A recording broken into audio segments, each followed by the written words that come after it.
Hello and welcome to the Atlas Agency, where we investigate the Arkham Horror living card game. In this video, we'll be looking at the Miskatonic Museum Mythos Pack, the first Mythos Pack to be released for the Arkham Horror card game. This expansion contains both a brand new scenario for the game, as well as a brand new set of player cards, and in this video we'll be taking a look at both of those. First, we'll take a look at the Miskatonic Museum scenario itself. I'll give a broad overview and then share some general thoughts about the scenario. Then we'll look at each of the new player cards in the pack individually. I'll tell you what each one does and share a couple of quick thoughts on it. Before we jump into the scenario, just a quick note on spoilers. For the scenario portion of this video, I've tried to give a spoiler-light presentation. When it comes to specific details, I'll pretty much just stick to what you would learn setting up the scenario yourself. Now, when it comes to the player card portion of this video, there's no caution there as far as spoilers. I will show the full text of those cards, so just be aware. Alright, so here we go. So Mythos Packs are 60 card expansions, and these are split roughly halfway between the cards for the scenario and the new player cards. In this case, the player cards take up 26 of the cards in the pack, and the remaining 34 are for the scenario. The scenario is built using encounter sets both from the core set and the Dunwich Legacy Deluxe expansion. There are 3 encounter sets from the Dunwich Legacy and 2 from the core set that are used here. You must have the Dunwich Legacy Deluxe expansion in order to play the scenario because it does use those encounter sets from that box. The pack contains a one-page folded insert, and on one side of that insert it has all of the setup instructions for the scenario, including a box that gives you directions if you just want to play it standalone. So if you're not playing as a campaign, there are quick setup instructions there. The back side of the insert contains all of the resolution text for the scenario. The Miskatonic Museum is the 3rd scenario in the Dunwich Legacy campaign.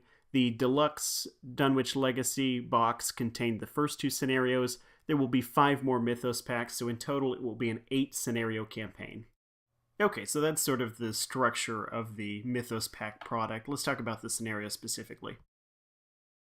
So, continuing the Grand Arkham tradition of having all of the scenarios take place in one night so that your side stories never make any sense, this scenario follows immediately on the previous 2 in the Dunwich Legacy. It's now late at night, and the investigators are rushing off to the museum at the Miskatonic University to try to recover a valuable artifact, a book, before the bad guys get to it. The scenario has a small hub of museum locations, including 2 locations that are randomized, so each has 1 alternate version. So that gives just a touch of variety there. The players also build a deck of exhibit hall locations, which the players will explore over the course of the scenario. The Miskatonic Museum is definitely an investigation-focused scenario. If you're playing an investigator who's a strong clue gatherer, you may have felt a little bit weak during the earlier scenario, The House Always Wins. This scenario will give those clue gatherers a chance to seize the spotlight and prove their worth once again. So there seems to be a consensus that this scenario is on the easier side, and I definitely agree with that based on my experiences. I think it may be a little bit different at the higher player counts. I've played it at 1 and 2, but most of the time after I got through some initial rules confusion stemming from the way the agenda card worked, I found I was able to win this one pretty reliably. There is a little bit of press your luck element that kind of adds some tension back in, where even if you know that you're able to succeed, you can still press for some extra victory points, and that ups the challenge a little bit, so that's nice. But again, the scenario itself is certainly one of the easier ones that's in the game. Not that that's necessarily a bad thing, and thinking about the 8 scenario length overall, kind of seems like a easier scenario is probably a good beat to have in there, just to keep the players from completely drowning in trauma early on. On the flavor side, I think this scenario is pretty successful.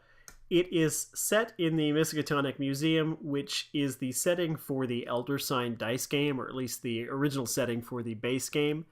And that's kind of fun. There are a couple little nods that I noticed in this scenario. Most of the exhibit cards have an effect that seems designed to evoke the Elder Sign adventures.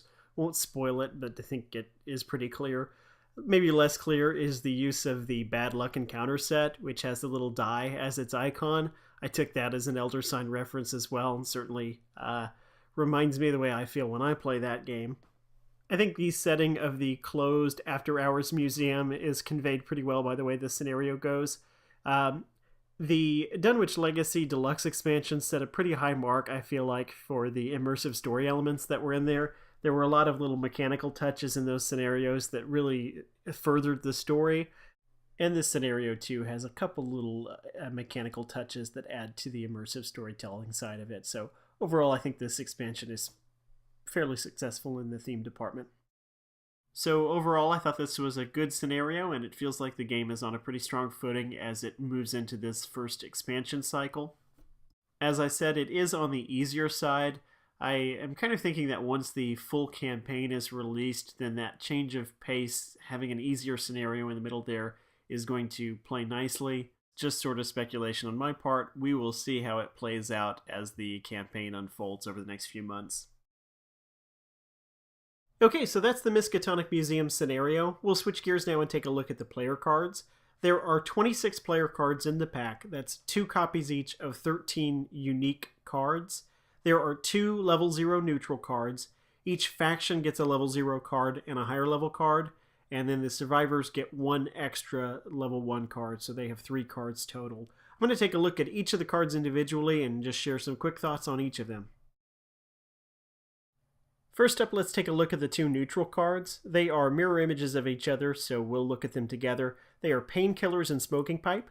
Painkillers is a level 0 asset that costs 1 resource. It has uses, comes with 3 supplies. As a fast action, you can spend 1 supply, exhaust Painkillers, and take 1 horror to heal 1 damage. Then the card has a willpower icon. Smoking Pipe is the exact same thing, but instead of taking a horror to heal a damage, you take a damage to heal a horror. So what these do is essentially let you spread damage between the 2 damage types over the course of a couple of turns, which may be useful if you have an investigator who has a lot more health than sanity or a lot more sanity than health.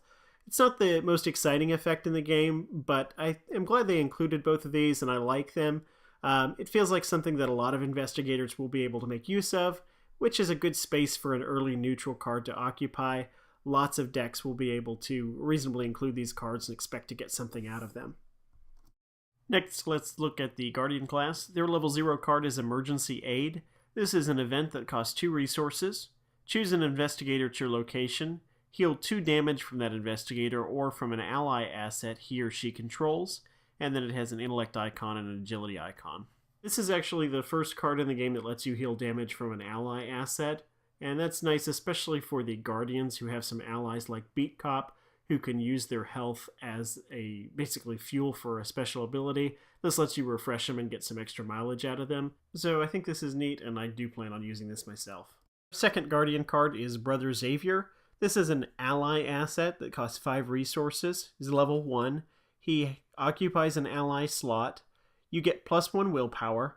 Brother Xavier may be assigned damage and or horror dealt to other investigators at your location. He has a reaction ability that says when he's defeated, deal 2 damage to an enemy at your location, 3 health, 3 sanity, and also a willpower icon. This is probably a fine card. It just doesn't excite me personally because there's so much competition for the ally slot, and I like the other ally options that are available to the investigators who can use this. So right now it's kind of tough to see making space for this. In the future, when the card's released that allows you to have more than 1 ally, I think this is probably worth a second look. Moving along to the rogue cards. Up first is Contraband. This is a level 0 event that costs 4 resources. Choose an asset controlled by an investigator at your location. Double the number of ammo or supply tokens on that asset, and it's got a willpower icon and an intellect icon. Currently there are 10 cards that can be used with Contraband. 5 of them use supply tokens, so that's Flashlight, Smoking Pipe, Painkillers, Liquid Courage, and First Aid. At 4 resources, this just feels too expensive to use with any of those. The other 5 cards are the firearms, so that would include the 45 automatic, the 41 Derringer, the shotgun, and then Roland special gun and Jenny special gun. In that space, it competes with extra ammunition, which is another event. Costs only 2 resources and gives a flat 3 tokens instead of doubling the number that are left on it. So it feels like extra ammunition is just maybe a little bit more useful in that space. Maybe the best idea I've heard so far has been to combine those two cards in a multiplayer setting. So get something like a shotgun out, load it with extra ammunition first, and then double the number of tokens with Contraband. That could get you a really good supply of ammo on a shotgun, so I could see doing something like that. This is maybe a card to reevaluate each time a new card comes out that uses either supply or ammo tokens, and see if it pairs well with that card. But for now, not very impressed with this. The other rogue card is Adaptable. This is a permanent asset. What permanent means is that when you purchase this card, it doesn't get shuffled into your deck with the rest of your cards. It actually stays out on the table and provides you with a permanent ongoing bonus.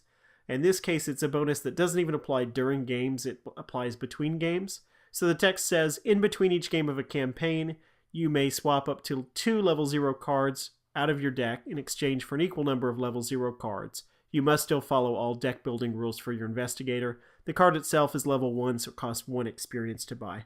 So ordinarily, if you want to swap out a card in your deck for a level 0 card that costs you 1 experience point, what this card lets you do is do that twice between each game for free, and you can buy up to 2 copies of this. So if you spend 2 experience for 2 Adaptable, then you can swap out 4 cards for free between each game.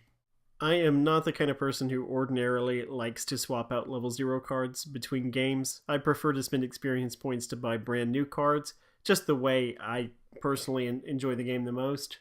So I initially thought I would probably never use this. I have warmed up to it a little bit though. Part of that is because if you're playing the scenarios as they're being released, then there are new level 0 cards that are introduced in the packs.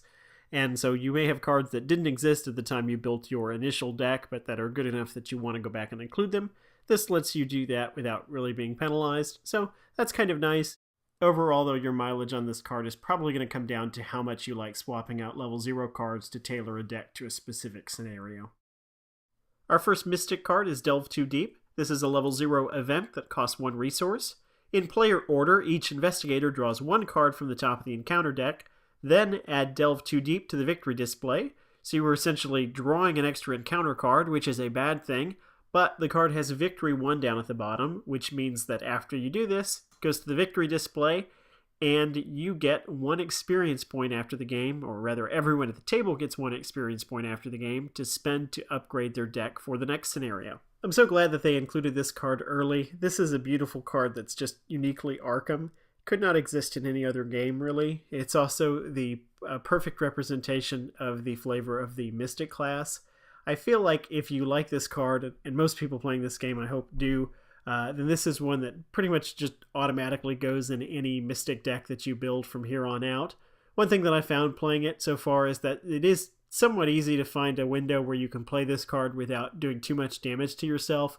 A lot of times that's towards the end of the game when you're close to having the scenario completed, or if you know you're going to be resigning very soon. You can play it and not hurt yourself too badly by that encounter card. So again, I love this card and am really happy that it's here in the first pack.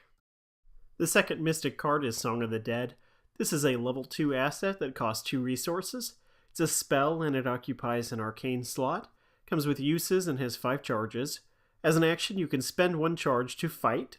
This attack uses willpower instead of combat. You get +1 willpower for this attack. If a skull symbol is revealed during this attack deals +2 damage. This one is okay. It's nice for the Mystics to have another card that lets them fight using willpower as a backup to Shriveling, which Agnes especially is often very dependent on. I just wish this card maybe had cost only 1 experience point, or maybe even it would have been fine as a level 0 card, but I can see myself using this at times. The level 0 Seeker card is I've Got a Plan.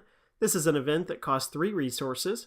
Fight. This attack uses Intellect. You deal +1 damage for this attack for each clue you have to a maximum of +3 damage, and the card has an Intellect icon and a Combat icon. Seekers as a class seem to have some of the fewest ways of dealing with enemies, so it's nice for them to get a solid combat trick like this. It takes a little bit of setup to get to its maximum of 4 damage, but that's pretty powerful, and it's really not too hard for Seekers to get 3 clues, so I feel like I'll be using this often. Okay, we come now to my favorite card in the pack, and that's Pathfinder, the level 1 Seeker asset. This costs 3 resources and then has a fast action that says during your turn, if you're not engaged with any enemies, exhaust Pathfinder to move to a connecting location.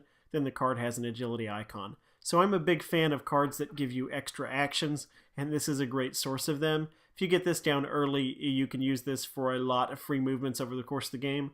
Whenever I've gotten this into play, I've been very satisfied with how much I've gotten out of it. I feel like basically any investigator who can purchase this card probably should. So again, this is my pick for the #1 card of the pack. At 1 experience point, this just feels like a steal. Lastly, now we come to the survivors, and as I mentioned before, they get 3 cards this pack. Their level 0 card is Oops. This is an event that costs 2 resources. It's fast. Play after you fail a skill test by 2 or less while attacking an enemy engaged with you. Deal this attack's damage to a different enemy at your location, and then the card has 2 combat icons. This is a really situational effect that doesn't feel like it's strong enough to be worth the 2 resources you would spend on it. Honestly, it feels like the best thing to do with this card is to pitch it for those 2 combat icons, so I could kind of see using this almost like a skill card. Overall, though, not impressed with this one. Fire Extinguisher is a level 1 asset that costs 2 resources. It occupies a hand slot, and once it's in play, it gives you 2 actions you can use. The first is a fight action that simply gives you +1 combat for the attack. The second ability has an additional cost associated with it that requires you to exile Fire Extinguisher from your deck when you use it. This is a new mechanic. Essentially what this means is that when you trigger this ability, you have to take Fire Extinguisher out of your deck permanently, so you lose the experience point that you spent to buy this card. Then after the game, you would replace this card with either a level 0 card, or you would spend experience points to bring in a higher level card to fill your deck back up to the required minimum deck size. So that exile ability starts an evade test, gives you +3 agility for the test, and then if you're successful, you evade each other enemy that's engaged with you as well. I'm not really excited by this card. That ability is good, but it's very situational, and I really wish the other things that the card did were more useful if you decided you weren't going to use that evade ability. The fight action really almost feels like flavor text. I can't see anyone really using that +1 combat meaningfully, and then it only has the single agility icon, so this one feels like a little bit of a miss to me. Let's end on a high note here with a card that I really like. Flare is a level 1 event that costs 2 resources. When you play it, you choose one of the following. Either fight, you get +3 combat and deal +2 damage for this attack, then exile Flare.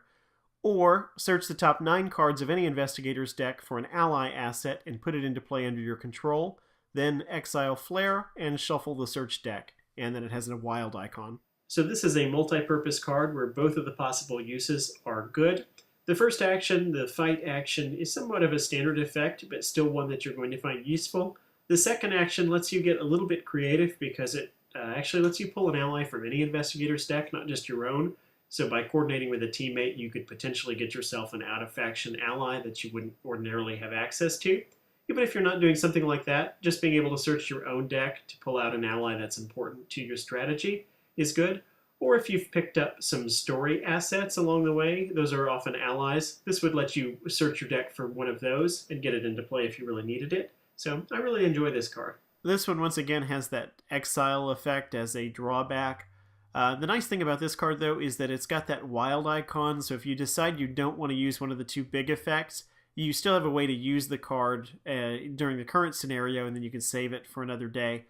So I think that's a really nice feature of this card. This card is also nice in standalone mode, where that exile cost really does not matter, since you're just playing a single game.